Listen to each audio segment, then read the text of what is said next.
It's sexy. right? Yeah. It's like, oh, that looks fancy. Yeah. Like, I like that app.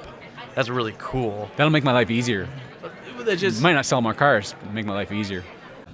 This is the Strategy with Jason podcast with your host, Jason Harris. it's like shut up and listen, Yeah, shut up and listen. right? Yeah, I can't tell you, and I'm sure you probably got this too, I had vendors come through my door and literally tell me, like, how to run my business. Mm-hmm. Like, they had the magic diet pill that was going to cure all my problems. And I bet you a lot of those were around changing process too. Yeah. And, sure, I've been in tons of dealerships, and some of them have amazing processes, some of them have terrible processes. Mm-hmm. And, you try to nudge them and help them where you can, but if you're going to come in and say, you have to change your process, they're probably not going to be very happy with you out of the gate, especially, the people that have to implement those changes. Be a coach, be a partner. First, right? Because then you're building a Earn their relationship trust. off of value. Right. And then, if your product or service fits the need, great. Then it's just kind of a win-win.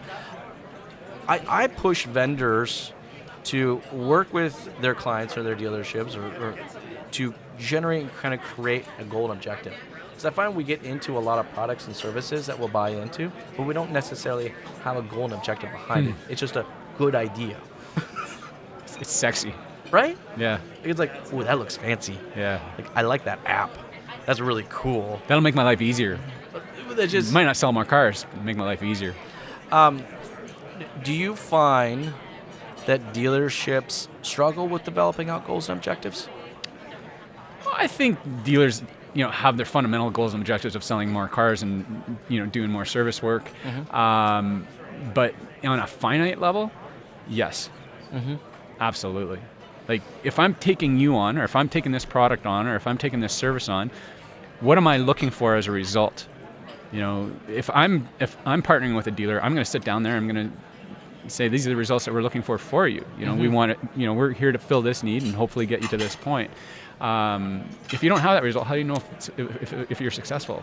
Yeah. We've heard that over and over again from life coaches, from people that we see in social media that written lots of books. It's you have to write these things down, write these targets down, write these goals down. Isn't that funny? It's kind of like how does it's our sales process. Of course, we have a process. Everybody's got a process. Well, let's see it. Where is it? Is it? Can I see it? Can I touch it? No. We've trained everybody, but then you talk to someone like, let's say, like used car appraisal process, right? You talk to the dealer principal. They have a process. Yep, sure they do. You talk to the manager. They have a slightly different version of that process. And then you talk to the sales manager, and, well, they also have a very slightly different version And then of you talk that. to the UCM, and he's got a guy.